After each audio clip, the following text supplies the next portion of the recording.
This PSA was brought to you by the Peter G Show. You may have second thoughts after the show. Don't drink the Foster. We're really talented. We should get Oscars. Just pick out a f***ing car, for Christ's sake. No, hi, my name is Peter. Yeah, I want. Here's good. Yeah. Madam Perry. I need to get back in the genie bottle. Louis from Pennsylvania, you're on. He likes it.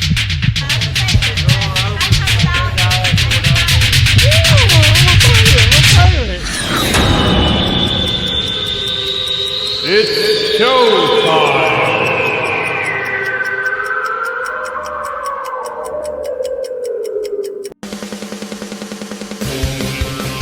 PeterGShow, PeterGShow, divorce dad, single dad, divorce dad, single dad, PeterGShow.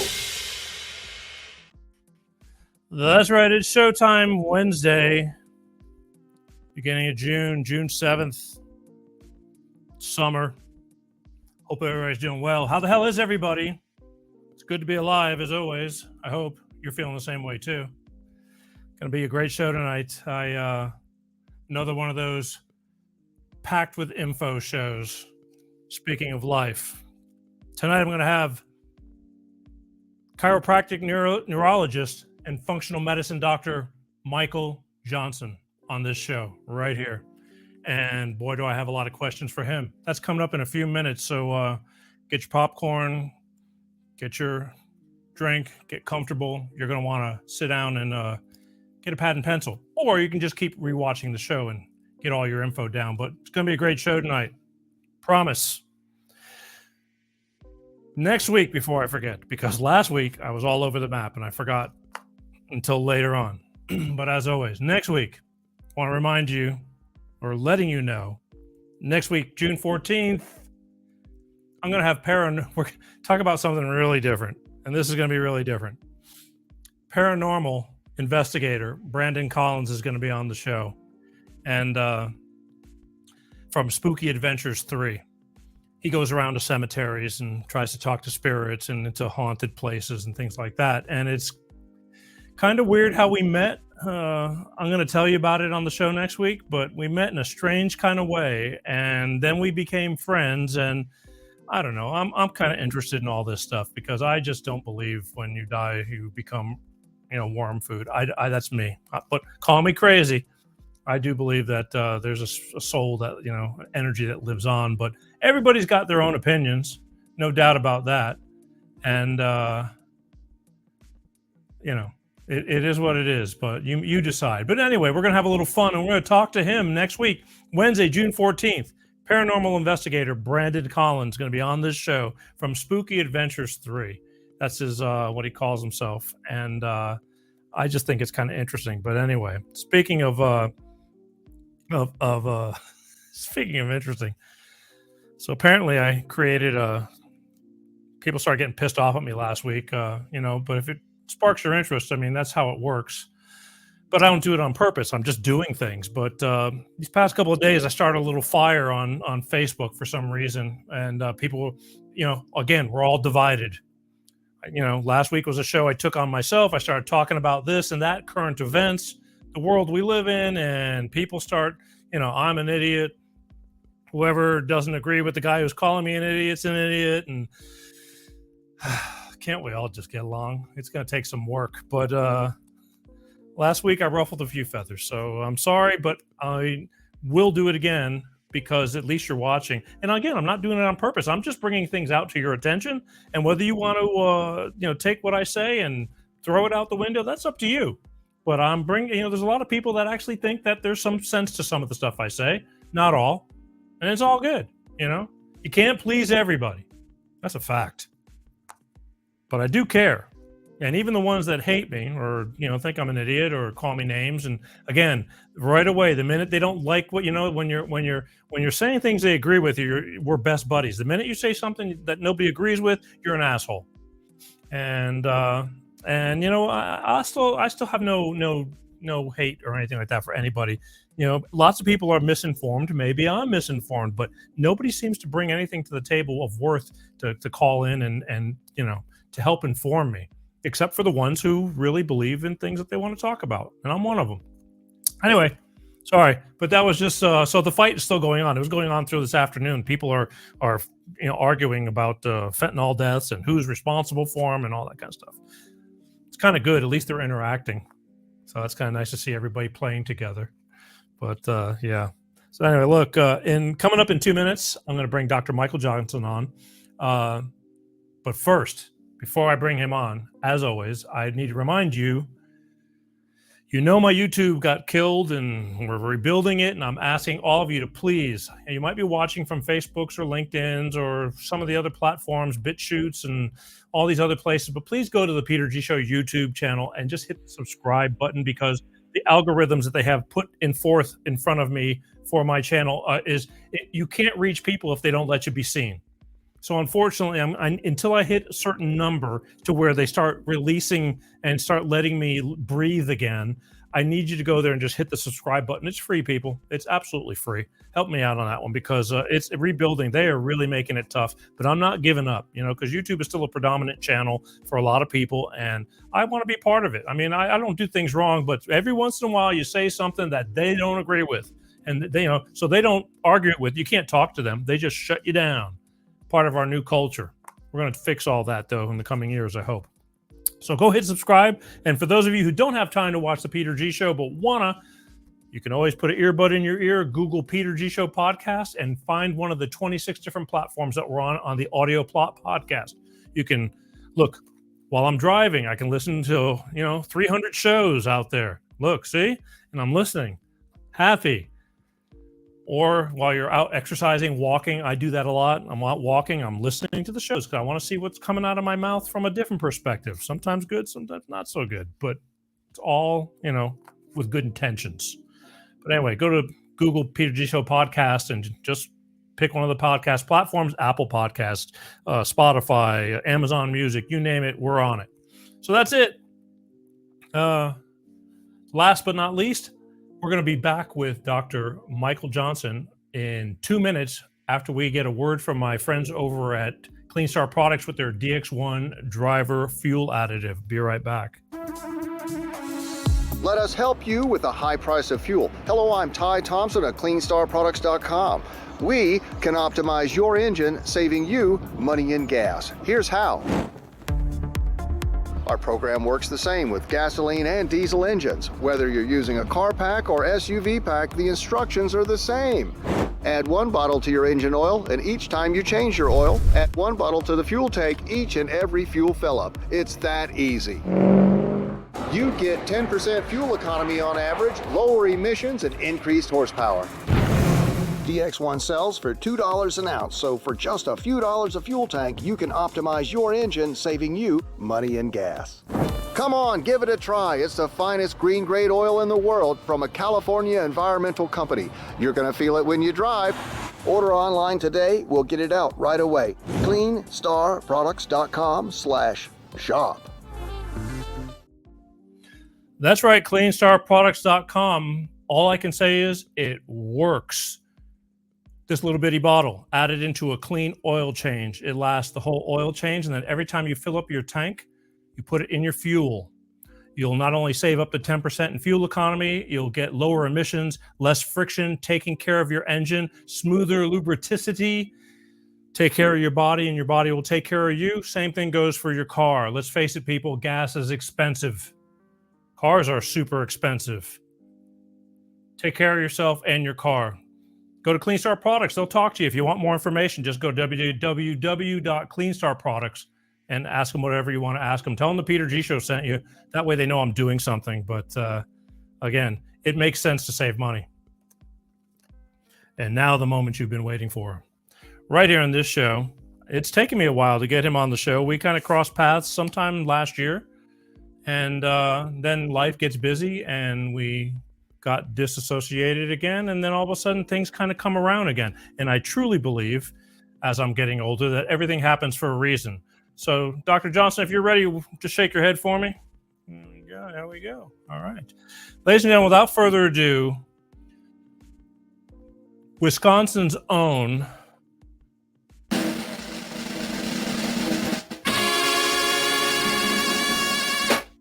Dr. Michael Johnson. How are you, sir? Good. How you doing, Peter? I'm doing good. It's been a scramble as always. Every day it's like I have plenty of time, and then we get down to the show time, and it's down to the wire, and we go into oh shit mode. But we're here, so I want to thank you for taking the time because I know that you're an early riser and you're staying up late for me. So thank you. Well, it's not that late, but yeah. Well, I do get up early. I'm getting up early. I don't get stuff done, so that's a must. That's when I get it done. I get it, but to me, I got a feeling that you're the kind of guy who doesn't sleep a lot. Is that true? I know. I get a good 7, 8 hours of sleep a night. I think sleep is important. I think sleep is more important for women than men because of hormones. So we'll just start that right there. But yeah, I get a good amount of sleep, so it works. All right. Because for some reason, it just seems like, man, you're go, go, go. I watch a lot of your stuff, and you're busy. Plus, you run a practice. Right. Yeah. We have a practice, a very busy practice. A lot of it is online with telemedicine. That happened because of COVID. And then we also have, a medical distribution company. I consult with doctors. I have a message board for doctors. We're just starting a new program for doctors. We've got a lot going on, a lot of irons in the fire. Oh, a lot to be thankful for. Well, let's do this. Let's back it up a bit. Why don't you take a minute, start kind of a little bit from the beginning, and why don't you just introduce yourself more thoroughly than I did and tell everybody who you are, what you've been doing, and I know how long you've been doing it, and then we'll go from there because I got a lot of questions for you. Yeah, certainly. So I started in practice in 1983. I graduated from Palmer College of Chiropractic in March of 83. Started practice right away in Davenport, Iowa. Then my wife and I moved to Appleton, Wisconsin. I've been here ever since. Opened my practice in Appleton September 1st, 1983. Immediately, along with chiropractic, got into functional medicine. Back then, we didn't call it functional medicine. Nobody knew what functional medicine was. It's called nutritional therapy. So nutritional therapy eventually crossed over, transition to functional medicine. Now everybody and their uncle is a functional medicine doc. Unfortunately, some doctors take a weekend course and call themselves a functional medicine doc. That's not really what it's all about. Functional medicine isn't doing a bunch of labs and then giving the patient a bunch of supplements. Functional medicine really is trying to discover what's causing the problem with autoimmune conditions, neurological conditions, chronic pain syndromes, cancer. And I don't treat or cure cancer. We just support the body to allow for maximum healing. So I've been in practice ever since. In 2006, we started consulting with doctors. I had doctors come to me and say, look, what you're doing works. It's helping people. We're hearing about you. Teach us how to do it. So we have a message board. If you go to txfibro.com, that's our private message board for doctors. And then I started a medical distribution company in 2019. So I don't have enough things going on, so I just keep adding other things. But the bottom line is, I'm always focused on patient care, getting patients better. How can we get patients better faster? And especially those patients who've been everywhere, done everything. They've been to 10, 15 different doctors, and they don't know where to turn. Those are the type of people that we help. Gotcha. I mean, look, the system is kind of messed up. I've met doctors that don't want to be doctors anymore because of it doesn't, like, it's too much of a hassle to be a doctor.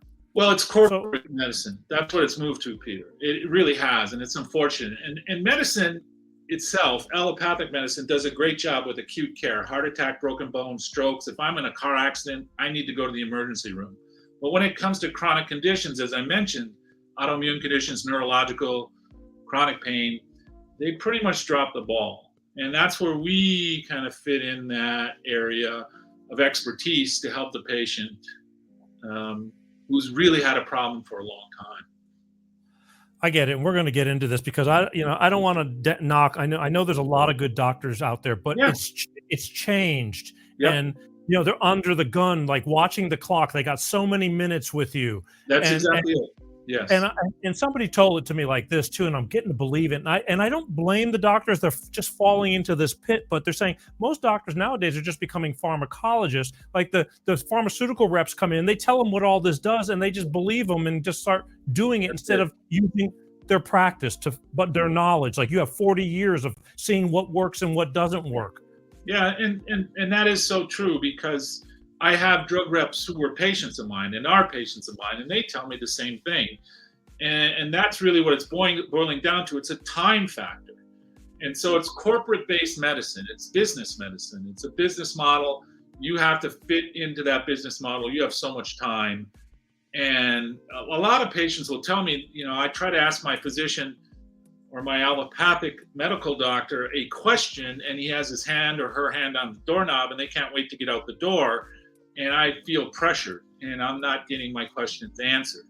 So just like you, Peter, I was on YouTube, had a very successful channel. In 2019, we were doing stem cell therapy. It really helped me. It helped a lot of our patients.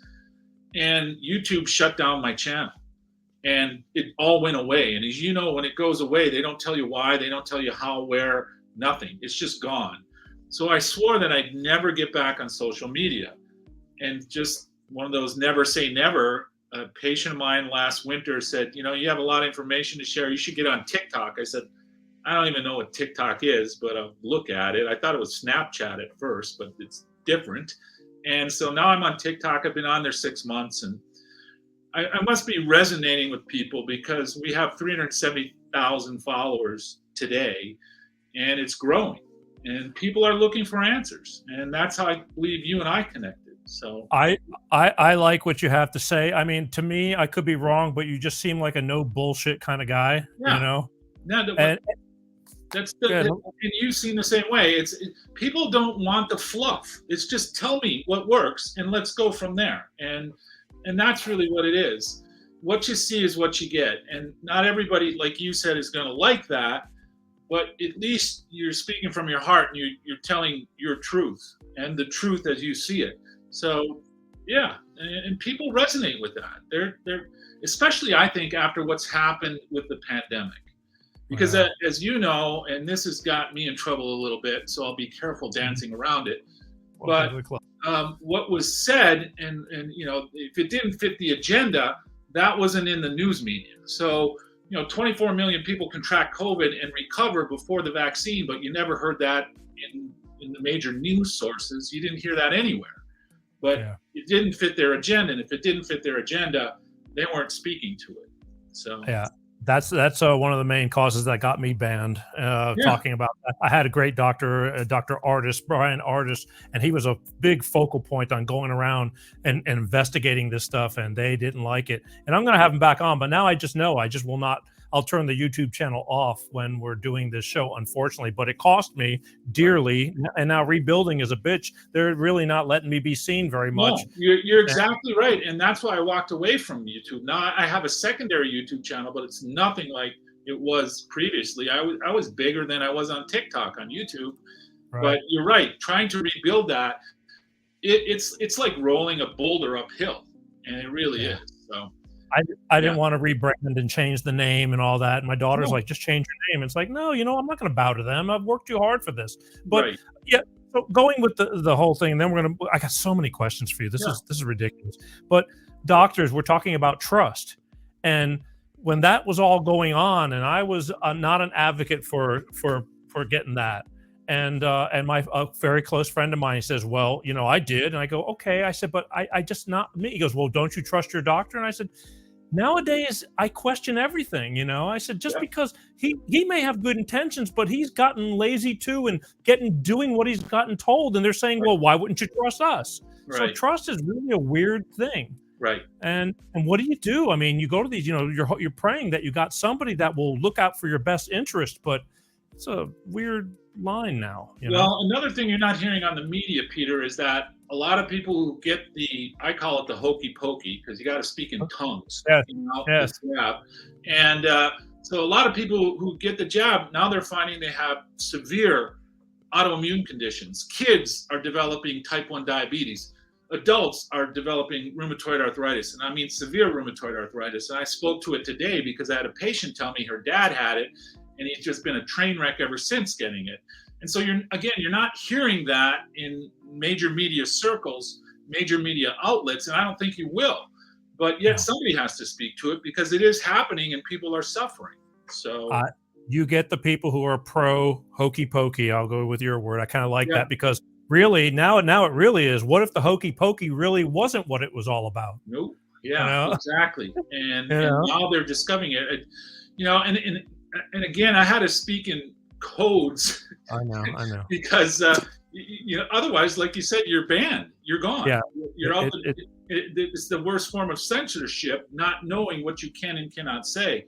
But for the name of the vaccine, I had to use names like Michael, Richard, Nicholas, Anthony. And just some people get it, some people don't. But that's a whole different animal. An mRNA vaccine is a whole different animal than what they've ever done previously. And now you're seeing the effects of it.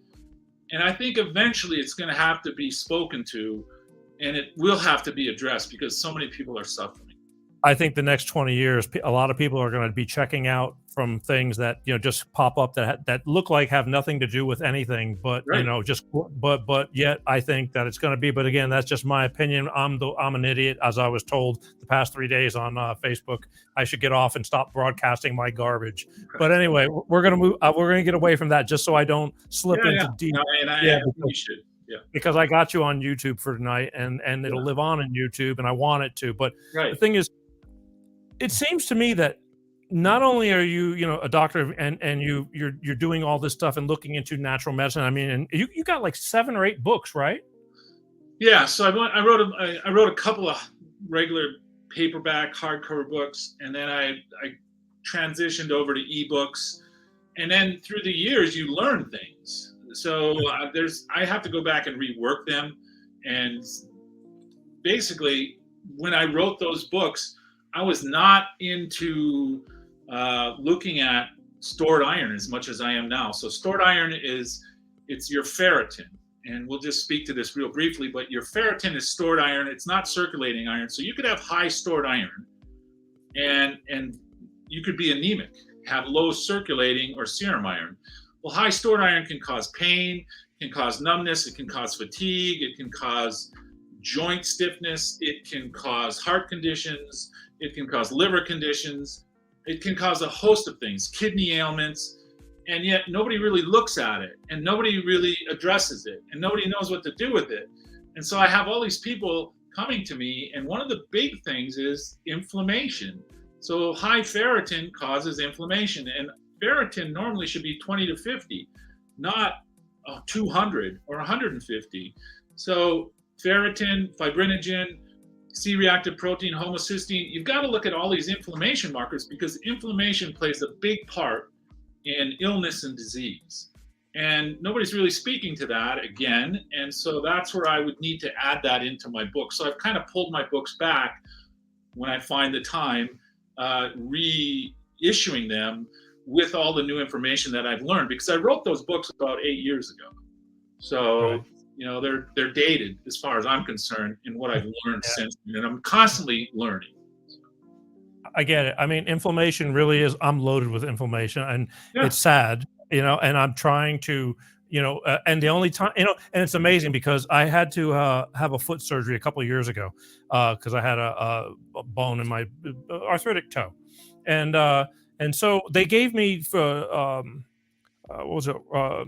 Holy moly, I know I got it for you.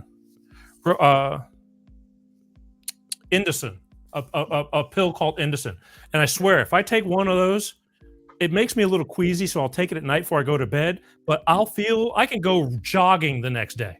Right. Because it reduces the inflation. But you can't live on that stuff. I don't like it. No, it's you know what I mean? Your liver. It really is. And so your liver detoxifies medications. So there's phase 1 and phase 2 liver detox. And so you do have to be careful. I don't have a problem with short-term medications. I don't have a problem with medications for a year, even 2, but get to the cause of what's the issue is, get it corrected so you don't have to take the medication. The problem is a lot of physicians want patients on maintenance medications. Like, okay, your blood pressure was high, you were taking blood pressure meds, but you lost a bunch of weight and you're eating better and you're exercising, so you don't need the blood pressure meds, but you should still stay on them as a maintenance dose. And I just totally disagree with that. And people say, who are you to speak to it?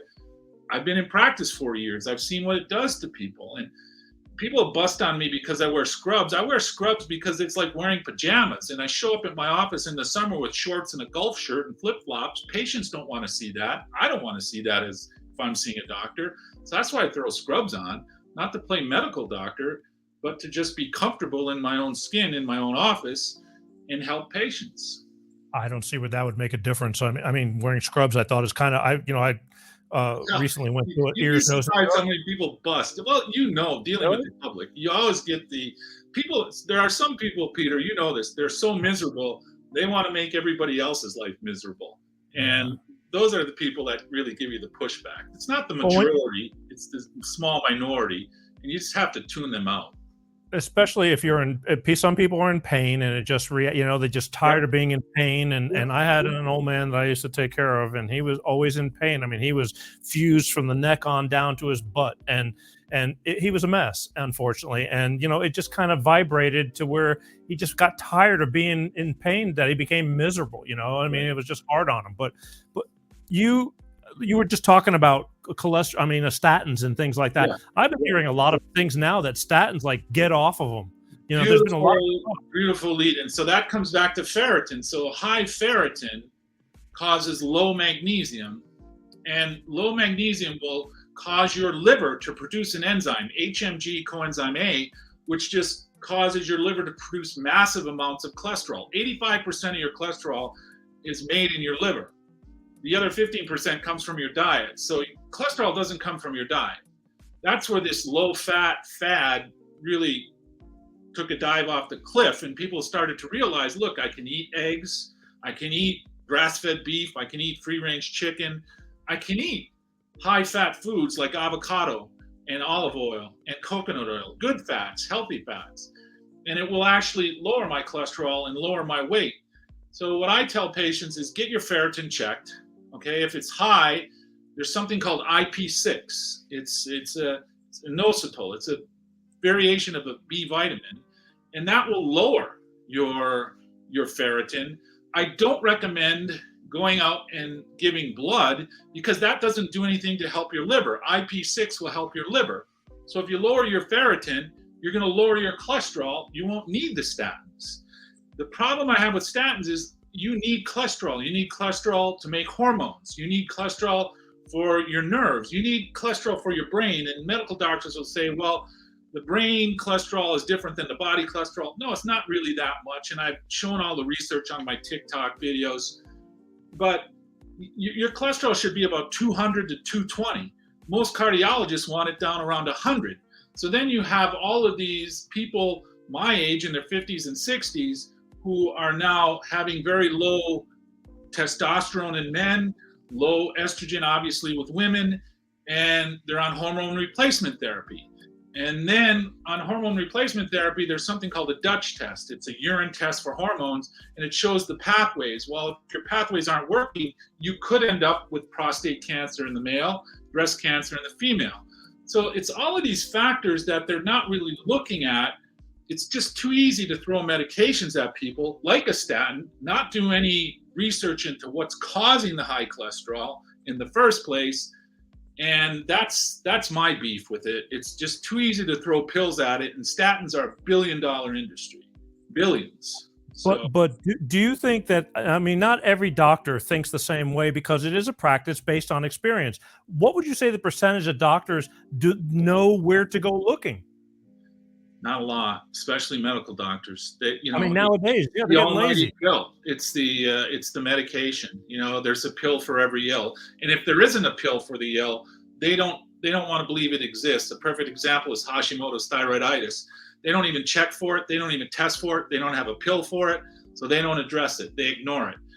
When I was first in practice, there was no statin medication. Statins came about in 1987. I did a whole history on cholesterol, a video series on my TikTok channel.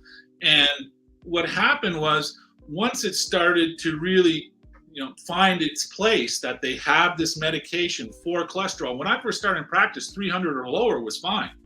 And now, like I said, they want it down around 100. It's because they literally want everyone on statins. I've had cardiologists tell me they want statins in the water like fluoride, which I think is ridiculous. It's absurd, and they're serious. They're pushing for that, and it's just craziness. And yeah, so I get up on TikTok and I get on my soapbox and I start giving the weather report. Oh, that's okay. I mean, because I've had to literally go to, and I like my doctor. I do. I think he's a good guy. I know he's under pressure. I really do. I can just, I just know it. And I have some understanding, but it's my body. And Right. I know me better than the 15 minutes he gets to see me every, and I've been going this past couple of years now. It's been like an overhaul. I had all these little weird things, nothing serious, but I just wanted to go and address a few issues. And I've been told I have a enlarged liver. We went through all kinds of tests.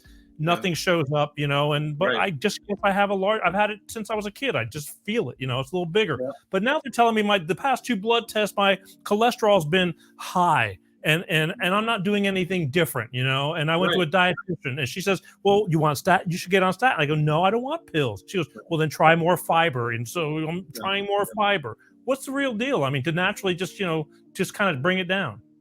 Well, that's where I think ferritin comes in, as I mentioned, in the HMG coenzyme A. So then how high is high? So like I said, they consider like 240 high. I think 240, a cholesterol level of 240 is fine. That's the bad cholesterol, right? No, well, that's the thing. LDL and HDL are lipoproteins. It's not cholesterol. So high LDL and high HDL, that's not really true cholesterol. Those are lipoproteins. And you need LDL. They say good and bad cholesterol. The good cholesterol is HDL, the bad cholesterol is LDL. Well, there is no such thing. It's high density lipoprotein, low density lipoprotein. And you can manage that, again, through ferritin and making sure your liver is functioning properly. Coming back to your liver, you can have perfectly normal liver enzymes, ALT, AST, GGT, perfectly normal, but you could still be in stage 4 liver disease with fibrosis and fatty liver. And the number one thing that causes fatty liver is high amounts of refined sugar, high carbohydrates. So I've had people just get on a ketogenic diet and it clears up their fatty liver. Now, some of them may need some supplements. I'm not big on supplements. I see too many functional medicine doctors seeing patients, running labs, and they come to my clinic and they have a suitcase full of supplements. You don't need to be on 20 or 30 different supplements. That's insane. You just need a few to hit the high spots, what I call it, the problem areas, and then the rest should take care of itself. So coming back to liver, coming back to any condition, it all starts with diet. It really does. I've been told that as you get older, most people will develop what's called fatty liver. I mean, is that kind of true, or? Well, it is, just because of the standard American diet. So most people eat very high, high sugar, high refined carbs. They eat a lot of junk food. I mean, I've had patients see me, they're drinking a 12-pack of Diet Mountain Dew a day. And I've seen this when I go to the grocery store. People have like cases of diet soda or diet. It was cheaper than water. Well, that's true. I mean, and that's the pushback I get. It's cheaper to eat junky than it is to eat really healthy, and that is very true. And that, how do you fight that? Well, I tell them, look, you can buy organic vegetables, and they don't cost that much as your $6 bag of chips. So there's got to be a little bit of a trade-off. It's hard. I think being healthy, period, or trying to be healthier is very expensive. Anything you want to buy that's healthy labeled costs a lot of money. This is going to, again, Jesus, I want to go on to all these things, but vitamins, I got to have you back. I wish I have you next to me when I go see my doctor. So it's like having your lawyer next to you. It's like, what's he talking about? People on TikTok tell me the same thing. It's like, where can I find a doctor like you? I'm like, I don't know. I don't know. I don't know what to tell you. But, again, because they're all different. But vitamins, I try to take some, but I do realize that you can take, and I've heard you say it too, that you can hurt yourself by taking too many of these things, right? So I mean, you got to really be careful for. Everybody talks about milk thistle coming back to your liver. If you take too much milk thistle, you can cause anemia. So nobody's speaking to that fact, and yet, tons of people out there, well, I have a bad liver, I'll take milk thistle. So there'll be people chiming into my comments on my TikTok that are actually making harmful statements if people followed it. So I try to limit that a little bit. But yes, you can hurt yourself with an herb, with a vitamin, if you don't know what you're doing. So you have to be careful. It's just like a medication. And the problem I have too is some medical doctors who become functional medicine doctors, they replace the medications with supplements. And that isn't necessarily needed in most cases either. So it really depends on your labs. You want complete labs. And the key to really what we find in healing tough cases is you got to clear out toxins and infections that are underlying in the patient. And then you got to support their mitochondria. The mitochondria are the powerhouses of the cell, and that will help reduce the inflammation. So that's really what makes us and sets us apart from anybody else out there. I mean, look, vitamins. Okay. I know that there's certain things you need. When I go, he sends me for a blood test.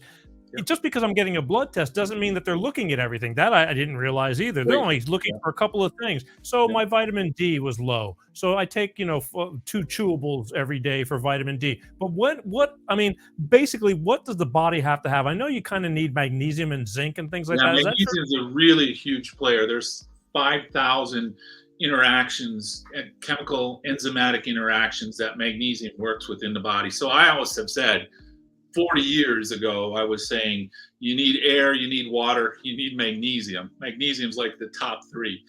And so I'm big on magnesium. I take it myself. I'm big on melatonin, high dose melatonin. So there's something in your body called VDAC, voltage determined anion channels. And it's like the Goldilocks of your body. It should be in the medium range. And if it gets too high, you have too much VDAC, you're going to get a neurological condition, MS or Parkinson or stroke. And if it gets too low, you're going to end up with cancer. So melatonin helps modulate, especially high-dose melatonin, modulates that VDAC level. And I think that's really important. So, magnesium, melatonin, I take those 2 religiously. I take support for my liver because my liver isn't the best. That's a case for me. And I learned the hard way, Peter. I was so focused on working and treating patients, I didn't take care of myself. And I didn't eat the best. And I had a health crisis. And as a result, I changed my lifestyle. I work out with a trainer 3 times a week. I exercise daily. I eat clean, perfect diet all the way. But those magnesium, melatonin, I take something called alloferox. It helps your liver. It helps remove parasites. I like that. And then resveratrol and NAD, I like to support the mitochondria. So those are like my handful of supplements. And then I take a digestive enzyme. I think everybody over the age of 20 should take a digestive enzyme to help you absorb fats, carbohydrates, and proteins. So that's my model of health. And all the other ones, again, they're supplements, they're not replacements. So you can't eat a junky diet and think you're going to take supplements and be healthy. That's just nonsense. I just find, like I said, if you talk to 10 different doctors, I think I'm going to get at least 8 different, prescriptions of vitamin, you need your zinc, you need your citrus, magnesium, magnesium citrate, magnesium. And it's very complicated, so I don't know what a good round, like for somebody older, just a good round, well, this is what you really need in your core, and then go from there. Yeah, well, I think magnesium glycinate, because it's easily absorbed, and magnesium threonate, it crosses your blood-brain barrier. So those 2 forms of magnesium are really important. High-dose melatonin, the melatonin I take, it's 140 milligrams, like for a half dropper. I take anywhere from 2 to 4 droppers every other day. So those are the 2 big ones. And then resveratrol and NAD or NADH, I think those are really important. See, those last 3 are like, I've never really heard of them. Yeah, well, resveratrol, there's tons of research on it. What you want to do, you're only as healthy as your mitochondria. Your mitochondria, Peter, are the powerhouses in your cell. And so they're like the batteries of your cell. And NAD and resveratrol help recharge those batteries. So that's really what it comes down to. And Wow. if you don't have mitochondria, you're basically not going to be around. And a lot of the latest cancer research is on mitochondria. And that's what I bring about. So I'm always on PubMed.gov looking at research, especially in regards to mitochondria, because it's so important to your health. So if you can clear those underlying toxins and infections and then support your mitochondria, you're going to be super healthy the rest of your life. I mean, I plan on living another 30 years. I'm 64. I'm and when I go, I'd like to go in my sleep. That would be ideal. I don't think we get to choose, just like you had mentioned opening the show. I think there is an afterlife, and hopefully I'll transition. Give me the definition for everybody of mitochondria. The simple aspect of mitochondria are just it's a battery. It's like a battery inside the cell. It's energy. It's the Energizer bunny inside your cells, and every cell has mitochondria in it. Your heart and your brain cells have 5,000 mitochondria per cell. And think about there's a trillion cells in your body, and they're constantly changing. You get a whole new body every year. That's what a lot of people don't understand.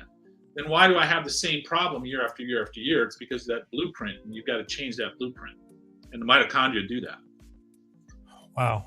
Like I said, worth watching more of your videos on TikTok. I think, but we'll get into that. I mean, it's worked out. It's worked out well. Yeah. Well, no, it has. Again, that's why you're here. I found you interesting and a plethora of information, and anybody can choose whether to believe what you say or not to believe what you say. Yeah. And I've just spoken to this too the last few videos. It's like, as long as you be respectful. I mean, I don't agree with everybody out there. I'm sure a lot of people don't agree with me, but we can respect one another. My physician, my internist, her and I are on opposite poles of the health spectrum, but we respect one another and we can work together. And I think that's all anybody's looking for, is just mutual respect. No, I get it. But, and especially, doctors against doctors, that's kind of the worst patients. Yeah. And speaking of patients, you've had some health issues, and you talk about that. You've had health issues. You've had to have your gallbladder removed, correct? Yeah. So this is what happened. My wife and I were just laughing about it the other day at lunch. This is January of 2022. I was driving to work, and I was just a couple miles from my home, and I started having severe chest pain. I thought I was having a heart attack. I wheeled it back home. By the time I got home, it was like an elephant was on my chest, severe pain. I swear I'm having a heart attack. I tell my wife, call 911. And my wife is like, she's not big into medicine. She goes like, do you really need an ambulance? Can you just ride it out? Can you just drink some water? I mean, she doesn't want to call the ambulance. I'm like, what are you trying to do? Kill me off? And so they come and they check me, and it's not my heart, it's my gallbladder. Well, that's because I wasn't taking care of myself. So I had emergency gallbladder surgery, but I also had pneumonia, severe Klebsiella pneumonia, antibiotic resistant. I couldn't breathe, so they gave me Lasix, but they gave me enough Lasix, a diuretic, to kill a horse. And it caused kidney failure, liver failure, and heart failure. Now, too much too fast. That was in January of 2022. And I'll tell you, it was crazy. A year ago, I had like 8 gallons of fluid on my abdomen. So it was so bad that I could barely function. And then finally last September, they removed the fluid off my abdomen, 32 liters. And 32 liters really works out to be, like I said, 8 gallons of fluid. And it was just crazy. And what I'll do is I'll just show you a quick picture. Well, I had it, I lost it, but it was insane what I went through, and yet I survived, and now I'm back. I would say I'm 90% improved, and it's all because of what I had to be my own advocate first, and I had to be doctor heal thyself, and that's what I did. And it worked. Okay. But Lasix, I don't know who I was talking to just recently, and I can't remember if somebody died from that they gave him too much Lasix too fast. Is that possible? Yeah, that's possible. Well, here's me, and you can see my abdomen. That's off my phone, but you can see that picture, and then that's me now. but that was 8 gallons of fluid on my abdomen, and I was in rough shape. So Yeah, that's not normal. no. But okay, but the thing is that I've had a lot of people recently in my life and on Facebook, they're talking about, I just got my gallbladder removed, like they were looking forward to it because I guess it was giving them problems. But there's pros and cons to that, correct? Well, so here's one thing that the medical profession never does: they remove the gallbladder. Bile is like a very strong anti-cancer agent. You need bile to absorb your fats. You need bile to absorb vitamin A, vitamin E, K1, K2, and vitamin D, your fat-soluble vitamins. So you really need to be taking the digestive enzyme if you've had your gallbladder removed. And this is why people have problems with severe diarrhea once the gallbladder is removed. Normally, when the gallbladder's there, it squirts out bile. The liver produces bile, the gallbladder stores it. The bile will squirt out bile at the right time so you can absorb the fats that you're consuming and eating. But when you don't have that, it's just running around free form, and that's where people run into issues with diarrhea. So you need to be taking a digestive enzyme. And I don't recommend ox bile because that can be harder on your liver. That's the same as milk thistle. So I recommend a digestive enzyme. I actually formulated one. People don't have to get mine. They can get it anywhere. But you should be taking, at the very minimum, a digestive enzyme if you've had your gallbladder removed forever with every meal. What is a digestive enzyme? Is that like a probiotic? No, good question. Good question. There's actually pancreatic enzymes that help you digest carbohydrates, fats, and proteins. And that's what those digestive enzymes are. Is that like if you go to Walmart, that's in the vitamin section? Well, and I don't recommend Walmart or big box stores, but yes, you can get digestive enzymes pretty much anywhere. Most companies have them. Like I said, I formulated one because I wasn't happy with what was out there. So, I did my thing with it. But yeah, if you've had your gallbladder removed, and it is serious money. There are millions of people who have their gallbladder removed, myself included. You're going to have to take a digestive enzyme the rest of your life. Because look, if you're not absorbing vitamin A, that's going to affect your vision, that's going to affect your skin. If you're not absorbing vitamin D, that affects your immune system along with vitamin E.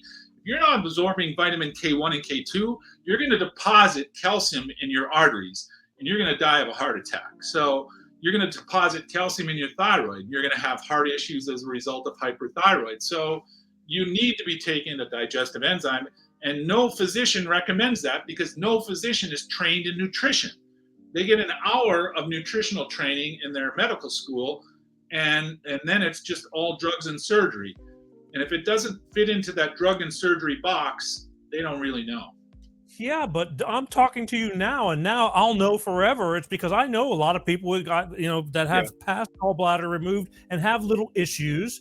Yeah. And it's like, now I'll know. It's like you need a digestive enzyme. That doesn't seem like anything that hard to remember, even as a physician. And it's not expensive. I mean, we're talking taking one pill with each meal. I do it myself because I don't have a gallbladder. Now, I'm a bigger guy. I'm 6'4", 225 pounds. So I take 2 digestive enzymes with each meal. But most people just need to take one. And I think there's like 60 in a bottle. So, I mean, it's going to last you for a while. Yeah, and medicine, like I said, they literally, people will ask them, do I need to take anything? I've had people tell me this, and they'll say, no, you don't need anything. And then the next thing you know, the patient has chronic diarrhea to the point where they can't leave their house. I've seen it happen so many times, and it's such a simple fix. So, wow. Yeah. Okay, because I've just been seeing it, and I'm going. Somebody was in a hurry. They really wanted their gallbladder out, and like that was going to alleviate. Because I've been told, I thought in the past, like you don't really need your gallbladder. It's really not that necessary. So I always say God didn't give you any extra parts. Okay? So you need your gallbladder, and you need your appendix, you need your tonsils, you need these things. You need your spleen. I mean, it's really important. They all have important functions in the body. And yet it's medicine that just starts ripping them out. And okay, what's the solution once you remove them? I mean, if you take something out, okay, what do you do to help replace that function? That's the key. I get it. I just heard you talk about your gallbladder, and I have a lot of people that I've see on Facebooks and this and that, and in my life personally. I said I want to question you on that. Well, I mean that video that I made on TikTok just went viral. I mean, I've had a few videos just go viral. And that was one of them. So yeah, there's been a few. Yeah. I learned a quick little, instead of taking pills, I was having issues with, I'd swallow the softest piece of bread. And when it was going down my throat, it felt like rocks going down my throat. Wow. And I was having some problems with GERD, gastro, whatever. And so, they went and I got scoped and all that. And then I don't know, they put a balloon in there or something and blew it up. But I still, and so to calm it down, you take what's it called? That's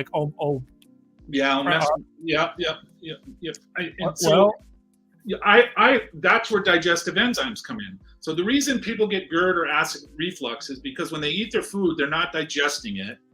And so that you don't have enough HCl or hydrochloric acid, stomach acid. So it turns to lactic acid, and that's what reflux is. So by taking digestive enzymes, you are creating more hydrochloric acid, more stomach acid, so you can digest your food a lot easier and you won't have the acid reflux. I mean, think of a dog. A dog can eat another dog's defecation and not get sick. It's because they have so much stomach acid.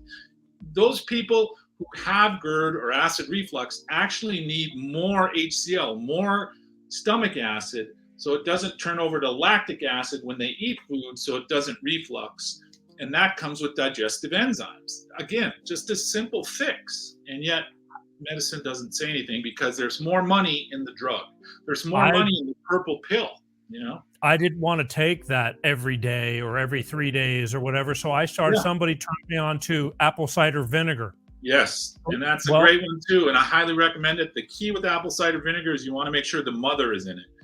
The gentleman who first came up with apple cider vinegar, his name was Paul Bragg. He wrote a book long time ago. I read it back in 1987, the apple cider vinegar book. It's up on Amazon, but it's a great resource. And I take apple cider vinegar. I recommend it. I think it's high in potassium. It literally helps clean your pipes. How I got turned on to it was I was drinking water in a plastic cup, 1987. It was scaling around it from hard water. I read his book, The Shocking Truth About Water. I read his book, Paul Bragg's book about apple cider vinegar. I switched to distilled water. I switched to apple cider vinegar. And you don't get minerals from your water. You get minerals from your vegetables. So I've been doing it since 1987. And I think, I had a coronary calcium score a couple of years ago. It was 0. That's a perfect score. So there's no calcium in my arteries. But it's just amazing. In fact, I don't know whether it was you that I saw it from on your videos, or there's another guy that says at the end of his videos, he goes, and do this and your body will love you for it. And he's really popular too. And I can't remember his name right now, but it's just amazing how that simple little tablespoon at night and in the morning and that's all it takes. Got me off of that. I'm not taking that medicine at all. Yeah, because what you're doing is you're naturally increases your HCl. It increases your stomach acid. And that's what you want. You want high stomach acid. That's coming back to, I don't know if you remember about 20 years ago, alkaline water was really big. Now there's water companies. You don't want your stomach to be alkaline. You want your stomach to be acidic. And so the alkaline water, it was nonsense. Water is water. It's 7.0 on the pH scale. I mean, anything more than that, you don't need it. So I heard stories that there was hospitals in Japan that had nothing but strictly alkaline water in their systems over there, and I didn't know if it was good or bad, but it was popular. They were trying to sell the machines to everybody to have it in your house. They were selling the machine, and I won't mention the name of it, but that was the big thing, and it was multi-level marketing, and so that made it even worse, in my opinion. Right. Your whole, because we're running out of time, man. It's flying, and I really want to. We could take just chunks of things and spend a whole show on. There's so many things with you, but so we're just getting a little taste of everything that so many things. But you started out in chiropractic care, correct? Right. Yes. Yep. I was a chiropractor for 39 years, and the state of Wisconsin would not allow me to do homeopathic work. So last year in 2022, I just said, look, I'm not going to renew my license. I can get this. It's called a doctor of pastoral science. So I can still call myself doctor. I've got 40 plus years of experience. If that's not good enough for people in natural healthcare, I don't know what to tell them. And so far, it really hasn't mattered because the people that I see have been to, like I said, 10, 15 different doctors, not just medical doctors, but other functional medicine docs, naturopaths, chiropractors. And we're the ones that get them better. And how we get them better is by eliminating underlying toxins and infections and supporting the mitochondria. That's really what we do. See, but I know a lot of doctors are getting pissed off because they go, everybody starts getting on the internet and then they start coming to me and telling me what the hell I should be doing. You know what I mean? Yeah. But, Well, there was a news story. Don't listen to doctors on TikTok. That was on our local news. I just had a laugh because I get hundreds of emails in a day. I mean, hundreds. Yeah. And it's tough for me to keep up. That's why I'm up early. I get here early and I answer all my emails before I start seeing patients. Right. But so the whole thing with chiropractic, because I'm kind of tore up, I've been a musician my whole life and tore up my neck, lower back, and this and that. Hey. Up to the past few years, I've been seeing, have you ever seen these Y strap, the neck pulls? Yes, I've had it done to me. It's a great adjustment. Yeah. It's amazing, but I got a lot of people that don't agree with that whole thing. But I mean, they're yanking on you, but I felt it from my neck all the way down to the base of my butt. And I knew I needed that because I felt like this. Yeah. But okay, I didn't know if you approved of it or not because I've had it done, and because it's up, it's like you said, it's a Y strap because it's the Y axis. It's going straight up. You're not twisting or turning. I've always been, especially in the cervical spine or neck, I don't like the twisting and turning. I've never liked it. That doesn't do much for me either, but I need I just felt like a bendy straw that you just need to like pull it straight up. And that's how I used to explain it, but nobody ever did that. And I had a guy finally do it to me, wrapping a towel around my neck. Yeah. And amen. I mean, but I just, again, some people say, no, you don't want to do that because you need to evaluate the patient. I've seen some people yank a guy halfway across the table and your spine won't disconnect. No, I don't have any issue with it whatsoever, just because of there's no rotation involved. So, to me, that's my body needs that because I am compressed. And I mean, I've always adjusted when I was a chiropractor, but I've always been in functional medicine. And like I said, before it was functional medicine, it was nutritional therapy. But I've always had my foot on both sides of the fence, so to speak. I've just seen people that you get a pinched nerve or something like that. I've had like things that go down my shoulder, and the minute they did that is, I'm feeling better and it's not aggravating it, but wow. Okay. Good to know because I'm an advocate of it. I believe that's the one pull I don't mind. That's worth, to me, it just made the difference in my body, but thyroid. Yes. Yeah. What's up with thyroid? Well, here's the thing. Physicians, medical doctors don't check for an autoimmune thyroid, Hashimoto's. And I had Hashimoto's. That's why I know so much about it. I actually wrote a book. Here, I'll plug that. What does Hashimoto's mean? Thyroid disorders naturally. But so what medical doctors don't do is they don't address an autoimmune thyroid. So they never run the TPO or TGB antibodies. And that's how you tell if you're Hashimoto's. And if it's above 0, you have Hashimoto's. So you just don't have a thyroid problem. You have an autoimmune condition. So they'll actually give medication to a Hashimoto's patient, levothyroxide, Synthroid. They'll give a medication, but they won't address the autoimmune condition. So if you have an autoimmune thyroid like me, you need to be off gluten, dairy, and soy. And you can run a $500 test to prove it, or you can just stop eating it and you're going to be better because that causes your immune system to attack your thyroid. So a lot of times, most people are taking the thyroid meds, but they still feel like crap because nobody's addressing their autoimmune condition. To clear the autoimmune condition, again, you clear underlying toxins and infections, you support the mitochondria, the patient gets better, they love you for it. And I've helped thousands of thyroid patients over the last 40 years. And it's really just that simple, but medical doctors refuse to address it. They just throw meds. When your thyroid is going haywire, what is the effect, the after effect? Great question. So your thyroid drives your body's metabolism. So thank you for bringing that up. It's things that are second nature to me, I have to realize aren't necessarily second nature to patients. But your thyroid drives your metabolism. It has to do with everything. Your thyroid hormones affect every cell in your body. That's how important your thyroid is. And then what will happen is Hashimoto's, if it isn't addressed, will flip over to Graves, and that's what happened with me. And then they want to take out your thyroid.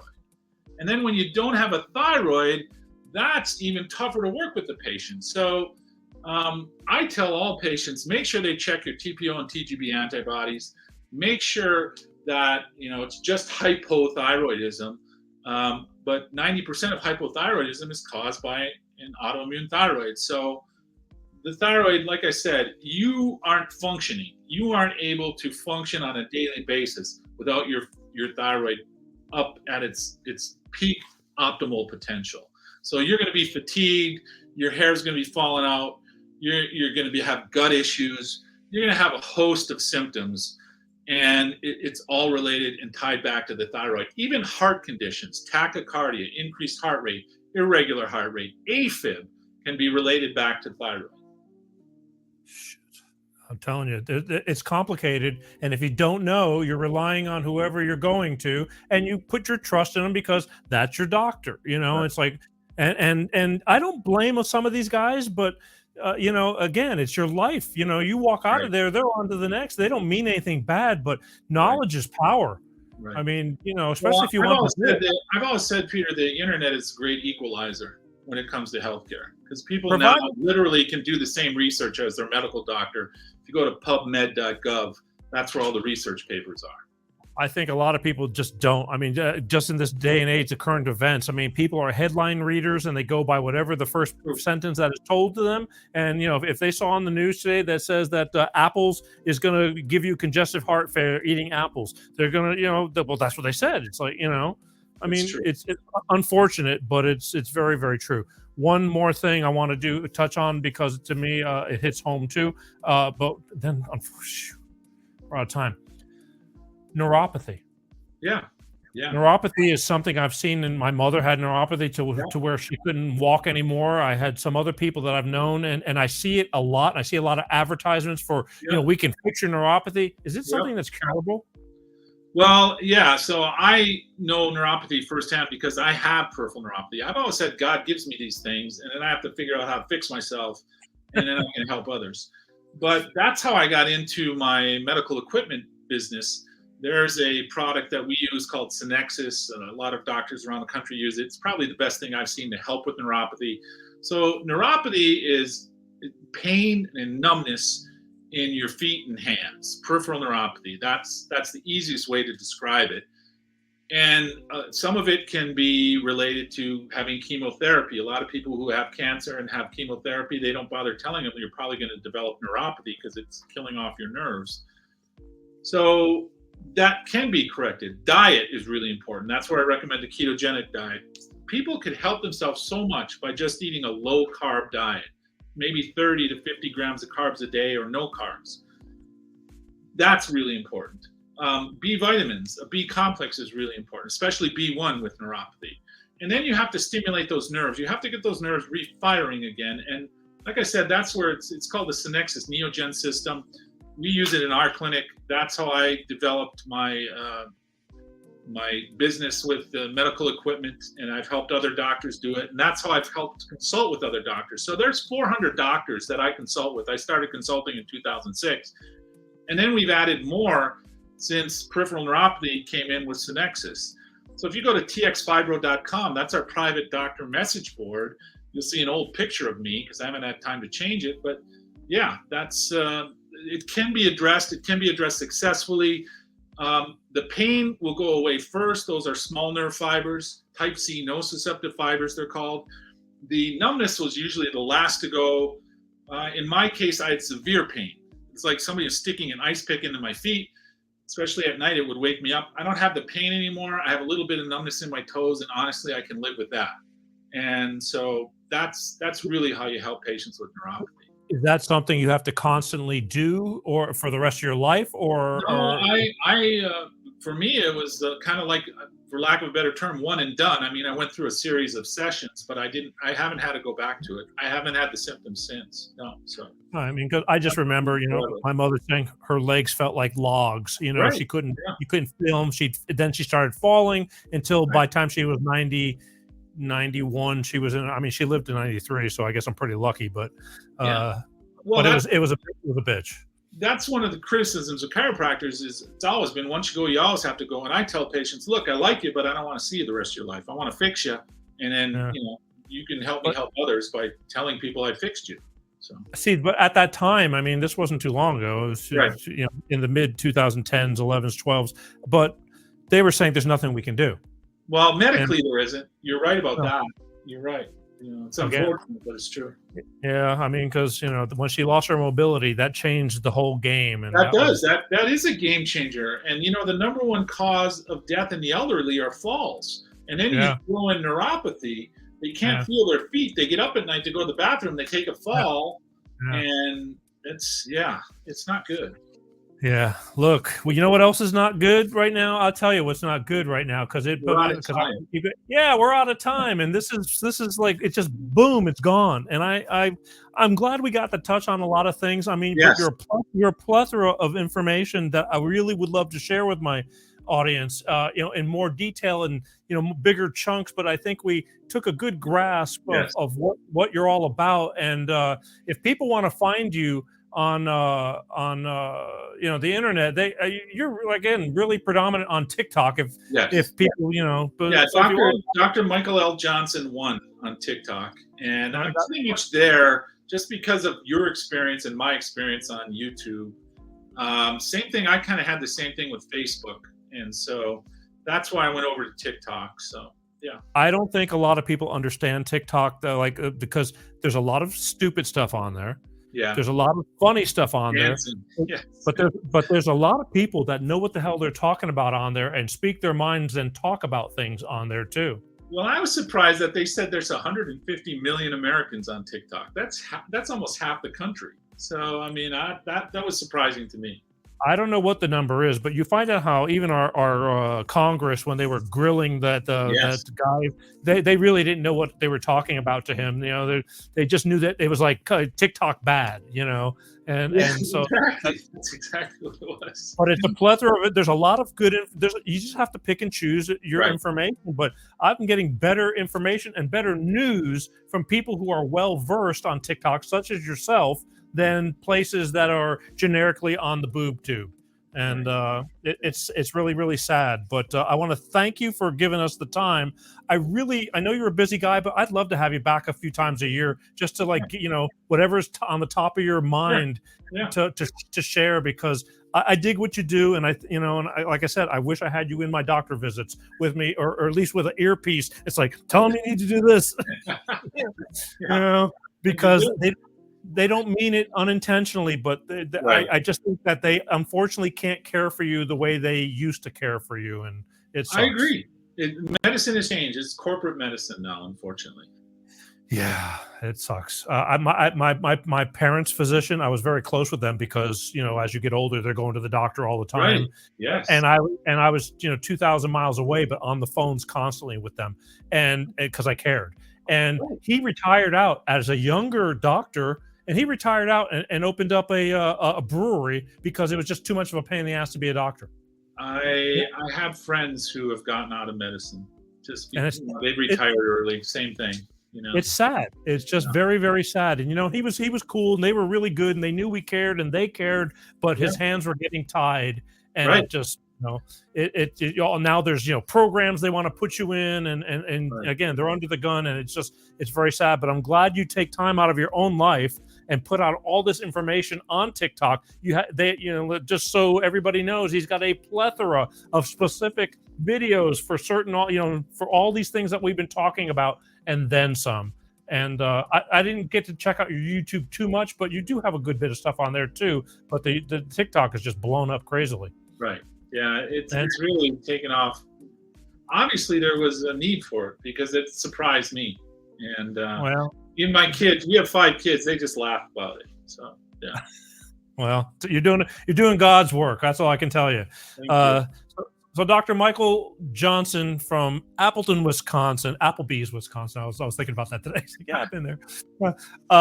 I want to thank you for taking the time out of your life to come on this show and enlighten my audience. And again, I welcome you back. Well, I want to talk to you in the future. If you'll come back, I'd love to have you back and do a little more specific stuff in deeper detail, because it's endless. I mean, we're so complicated and everybody is different. So That's right.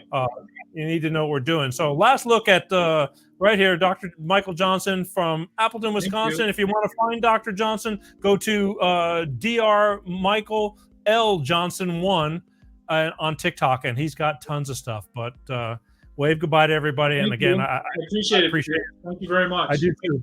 Thank you. You've made me. I'm better already just for again knowing you, because you're putting out some good stuff. So thank you. Thanks. All right, here we go.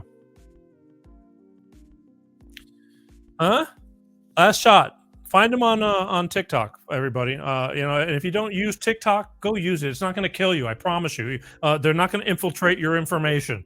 Believe me, any platform that you are on, Facebooks or any of this stuff, they know everything about you anyway. I was talking about something irrelevant, patching a hole. A friend of mine talked about patching a hole in a wall because they were moving, and I talked about it. Now I'm getting all this stuff on my phone about spackle and patches. It's like there's no privacy anymore. I mean, unless you turn everything completely off, that's the way it is. But this is damn good information, and I want you to go find Dr. Michael Johnson and pay attention to him. Go subscribe to him or whatever. He's free. He's giving you 40 years of knowledge right there. So you can't ask for much more than that. And again, life is full of choices, and if you chose to watch this show, take the time and watch this show, I appreciate it, and I think you'll get something out of this amongst the many subjects that we talk about. But last shot, Michael Johnson, Dr. Michael Johnson, Dr. Michael L. Johnson 1 on TikTok, right there. You can find him. But I'm glad he came on. This took a while. A lot of my guests, sometimes we just hover around each other, and then I've talked about it before. I've had guests that have taken me 2 years to get on the show, and finally when we get on, it's like, man, that was awesome. I wish we would have done it sooner, but everything happens for a reason, and better late than never. And I hope that he will come back on periodically just to share his plethora of information and knowledge, because that's good stuff. I mean, I like life, and there's nothing worse than going through life full of aches and pains and just being sick, and you go, God, this isn't living. You want to live good.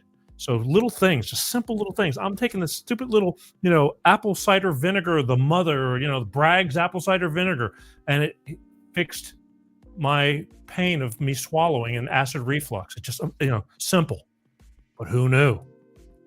Tons of stuff like that. Anyway. I want to remind everybody, next Wednesday, we're totally shifting gears again, because I tell you, I met this guy kind of in a weird way, and it's all related to what he does.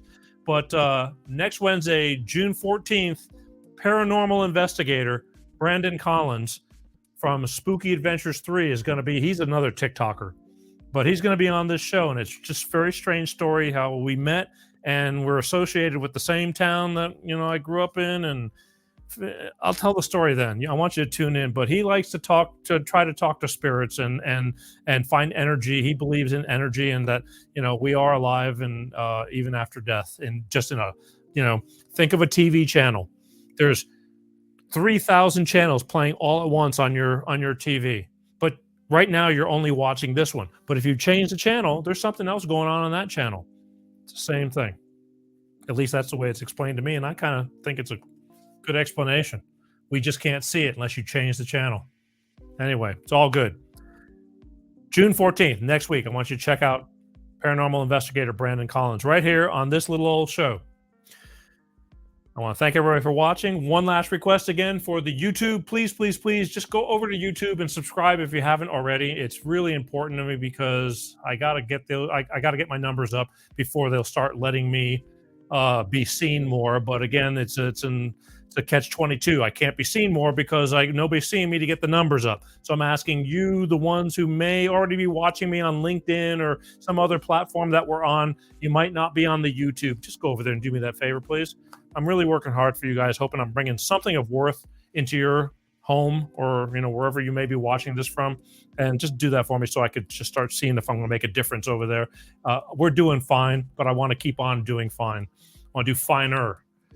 And again, for those of you who are on the go, sometimes you want to watch a show, but I know it's hard to be dedicated to an hour-plus show, which I am easily doing tonight.